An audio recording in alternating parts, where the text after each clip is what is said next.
السلام علیکم ورحمۃ اللہ وبرکاتہ۔ CBSE کلاس 10th کا یہ سمپل پیپر ہے۔ اقتباس کی تفہیم اور ممکنہ سوال و جواب۔ درج ذیل عبارت کو غور سے پڑھیے اور اس سے متعلق سوالوں کے جواب لکھیے۔ اس ڈاک کھانے کے ایک ڈاکیے نے جو خطوں کی تقسیم کے ساتھ ان کی چھٹائی کا کام کیا کرتا تھا، ہنستے ہوئے یہ لفافہ اپنے افسر کو پیش کر دیا۔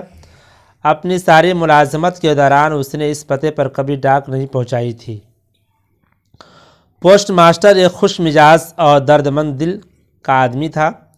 وہ اس لفافے کو دیکھ کر بے اختیار ہنسنے لگا، لیکن قہقہوں کے درمیان وہ ایک بارگی خاموش اور سنجیدہ ہو گیا۔ اس نے لفافہ میز پر رکھ دیا اور کہنے لگا، واہ واہ، کیا پختہ ایمان ہے! کاش مجھے بھی ایسا ایمان نصیب ہوتا اور میں بھی ایسے ہی یقین کا حامل ہوتا۔ کیا بات لکھنے والے کی جس نے ایک پختہ امید پر خدا سے خطوں کی دعوت شروع کر دی، واہ واہ!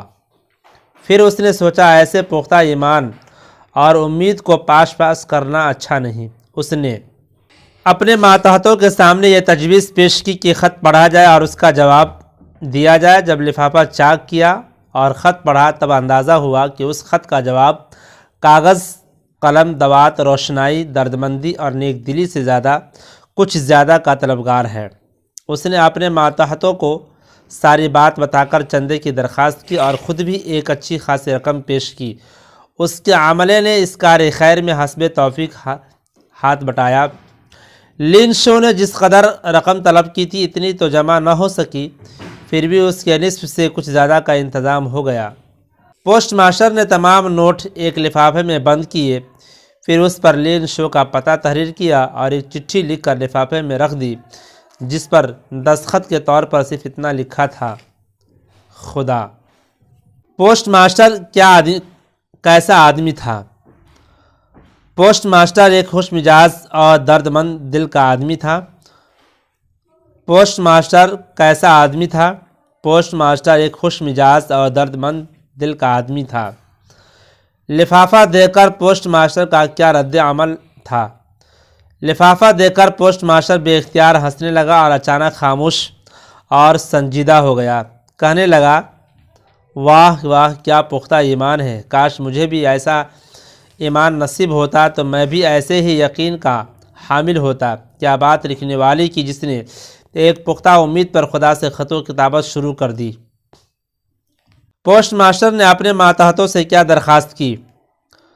پوسٹ ماسٹر نے اپنے ماتحتوں سے چندے کی درخواست کی اور خود بھی اچھی خاصی رقم پیش کی۔ پوسٹ ماسٹر نے اپنے ماتحتوں کے سامنے کیا تجویز رکھی؟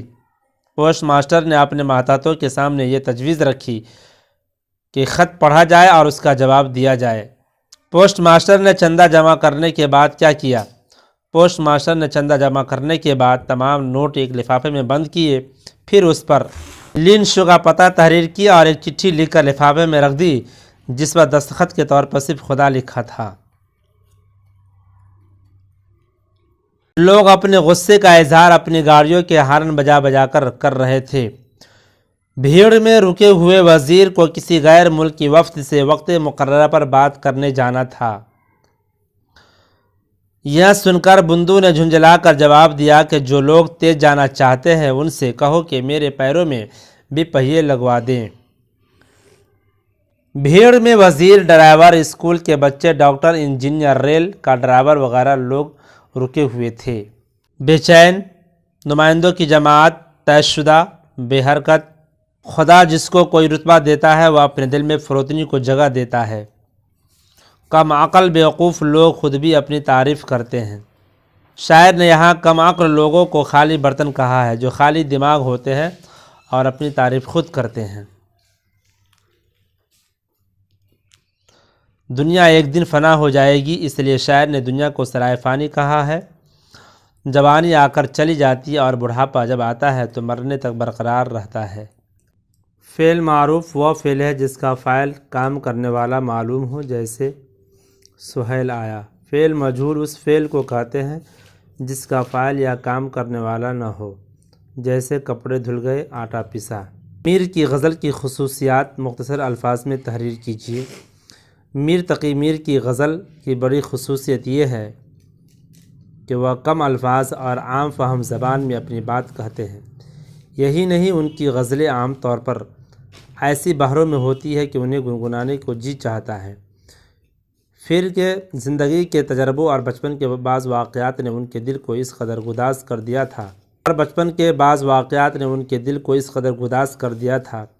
کہ ان کے اشعار میں اس سوز و گداز سے پہچانے جاتے ہیں۔ میر نے خود بھی کہا تھا کہ ان کے اشعار ان کے دل کے مرثیے ہیں۔ سبق بے تکلفی کی روشنی میں مختصر تحریر کیجیے کہ بے تکلفی سے کیا کیا نقصانات ہیں۔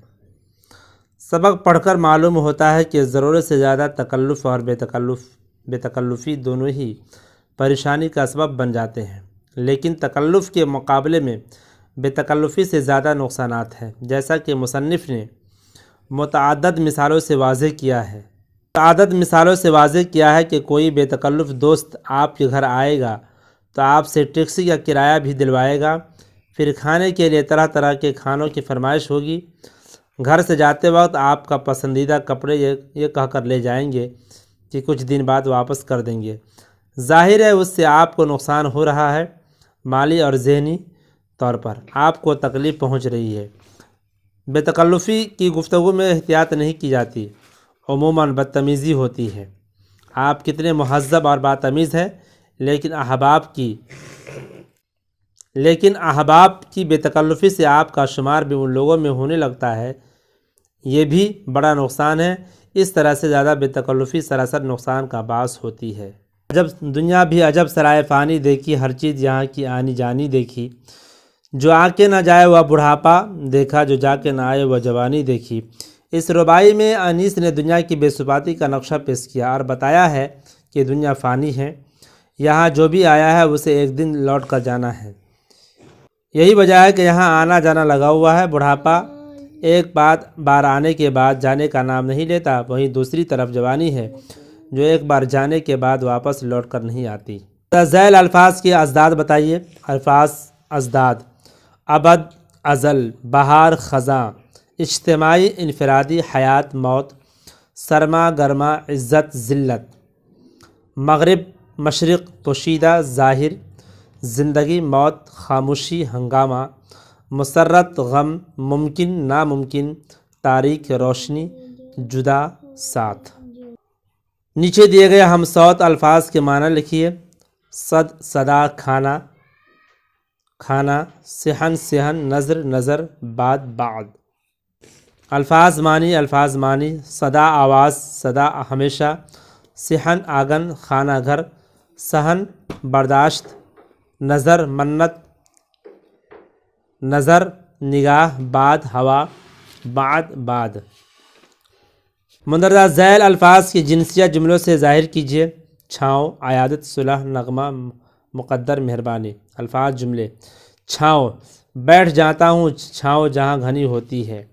عبادت، عیادت، بیماروں کی عیادت کرنی چاہیے۔ صلح، صلح اچھی چیز ہے۔ نغمہ، تیرا نغمہ خوش آواز ہے۔ مقدر، اس کا مقدر ہی خراب ہے۔ مہربانی، یہ آپ کی مہربانی ہے کہ آپ تشریف لائے۔ مندرجہ ذیل الفاظ کے مترادف لکھیے۔ صورت، ڈھانچہ، تاریخ، سیاح، علیحدہ۔ الفاظ مترادف: صورت، شکل، ڈھانچہ، بناوٹ، تاریک، اندھیرا، سیاح، صحرا گرد، علیحدہ، الگ۔ فعل مندرجہ ذیل کو جملوں میں اس طرح استعمال کریں کہ جنسیت ظاہر ہو جائے۔ تمیز، تانیث، اسے کسی چیز کی تمیز نہیں ہے۔ مضمون، مذکر، آپ کا مضمون چھپا ہے۔ آواز، مؤنث، احمد کی آواز بہت اچھی ہے۔ مزار، مذکر، غالب کا مزار دلی میں ہے۔ توشک، مؤنث، اس کی توشک تو نئی ہے۔ بندوق، مؤنث، رضی کی بندوق نئی ہے۔ انصاف، مذکر، اسے انصاف نہیں ملا۔ ذلیل، مؤنث، اس کی دلیل، مؤنث، اس کی دلیل اچھی ہے۔ چلن، مؤنث، زمانے کا چلن بدل گیا۔ خبر، مؤنث، یہ بری خبر ہے۔ تکیہ، مؤنث، آپ کا تکیہ پرانا ہے۔